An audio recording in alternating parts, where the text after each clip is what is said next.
हाँ दोस्तों, माहिर स्टडी में आप सभी का स्वागत है। आज का इम्पोर्टेंट टॉपिक लेकर आए हैं अरविंदो घोष। आज इन्हीं के बारे में हम इस वीडियो में चर्चा करने वाले हैं, तो वीडियो को शुरू से अंत तक जरूर देखें और चैनल को सब्सक्राइब तथा लाइक शेयर जरूर करें ताकि हम अरविंदो घोष का पार्ट 2 वीडियो लेकर आएँ तो आप लोग को आसानी से प्राप्त हो। तो चलिए वीडियो शुरू करते हैं। तो सबसे पहले इनका जन्म देखते हैं। तो जन्म कहाँ पर हुआ था? कोलकाता में 15 अगस्त 1872 ईस्वी को हुआ था दोस्तों। कभी कभी क्वेश्चन जन्म से पूछ देता है, तो 15 अगस्त 1872 याद रखना है।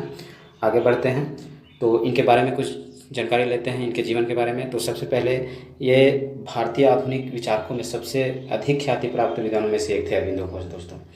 ये जितने भी आधुनिक काल में भारतीय विचारक हुए हैं उनमें सबसे ज़्यादा ये विद्वानों में से एक थे दोस्तों अरविंदो घोष।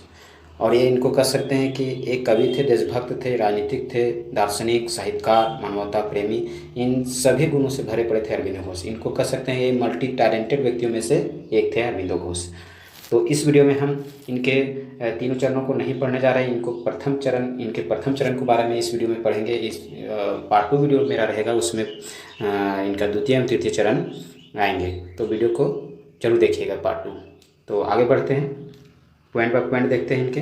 तो सबसे पहले है अरविंदो घोष के जीवन को 3 चरण में बांटा जाता है। जैसे प्रथम चरण देखते हैं। सबसे पहले प्रथम चरण आता है, ये उग्र राष्ट्रवादी विचारधारा के समर्थक थे प्रथम चरण में, और ये नरमपंथी विरोधी थे। जैसा कि आगे हैं, गर्मपंथी विचारधारा के ये समर्थक थे दोस्तों।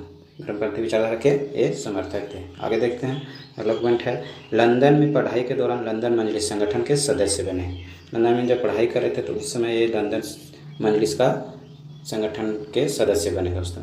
आगे देखते हैं, आगे है भारत आकर वह गुप्त समाज नामक क्रांतिकारी संगठन के सदस्य बने। जैसा ही भारत आए वह गुप्त समाज नामक क्रांतिकारी संगठन के सदस्य बने। ये बहुत ज़्यादा इम्पोर्टेंट है। आगे बढ़ते हैं, आगे है उन्होंने समझौता नहीं, नो कम्प्रोमाइज लेखों में कांग्रेस की कड़ी आलोचना की। कभी कभी क्वेश्चन पूछता है कि किस में अरविंदो घोष ने कांग्रेस की कड़ी आलोचना की थी, तो नो कम्प्रोमाइज़ में दोस्तों। आगे देखते हैं, आगे है न्यू लैम्प्स फॉर ओल्ड।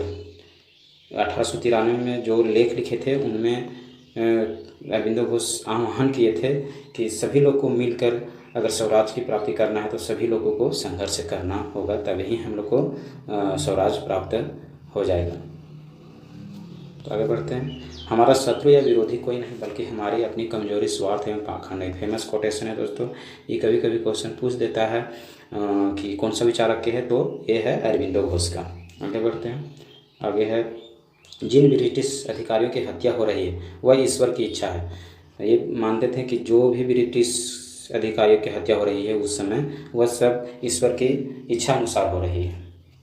आगे बढ़ते हैं, अरविंदो के अनुसार हिंसा के विरुद्ध हिंसा अपरिहार्य है। वे गीता से अंशतः प्रभावित थे। इनका मानना था कि अगर कोई हिंसा करे और वह हिंसा से जवाब दें तो वह कोई गलत नहीं होगा, वह अपरिहार्य है। वह यहाँ पे इम्पोर्टेंट दोस्तों, वह गीता से अंशतः प्रभावित है। आगे देखते हैं, आगे है अरविंदो के विचार नव वेदांतवादी दर्शन से प्रभावित थे। अरविंदो थे से नव वेदांतवादी दर्शन से बहुत ज़्यादा प्रभावित थे दोस्तों। वह दर्शन से जो बहुत ज़्यादा प्रभावित थे नव वेदांतवाद से। तो उनके सिद्धांतों को देखते हैं, क्या था उस सिद्धांत में। तो सबसे पहले है पहला, ईश्वर मानव एवं ब्रह्मांड के बीच एकता पाई जाती है। ईश्वर मानव एवं ब्रह्मांड के बीच एकता पाई जाती है।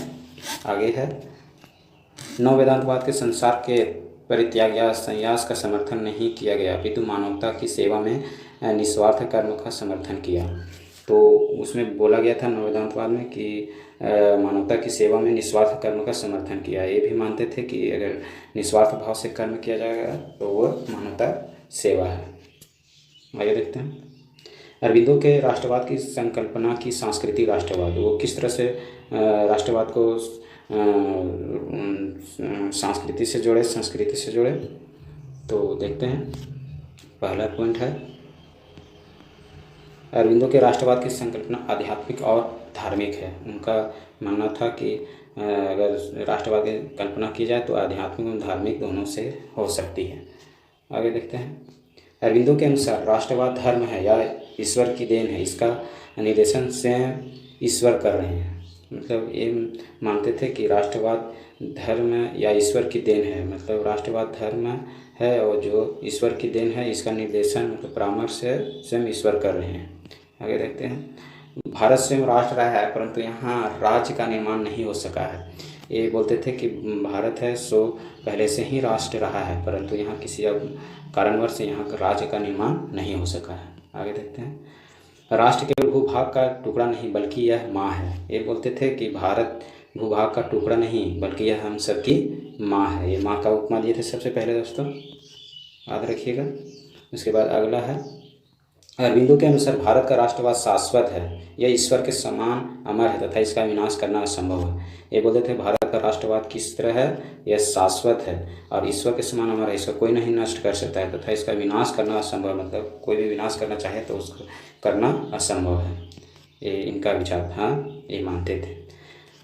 आगे है, वंदे मातरम नामक पत्र में भी लेखन किया तथा उन्होंने ओल्ड लैम्प्स फॉर न्यू, यहाँ स्पेस होगा, न्यू नामक श्रृंखला भी लिखी। तो ये सब इम्पोर्टेंट है दोस्तों, इसको याद कर लीजिए।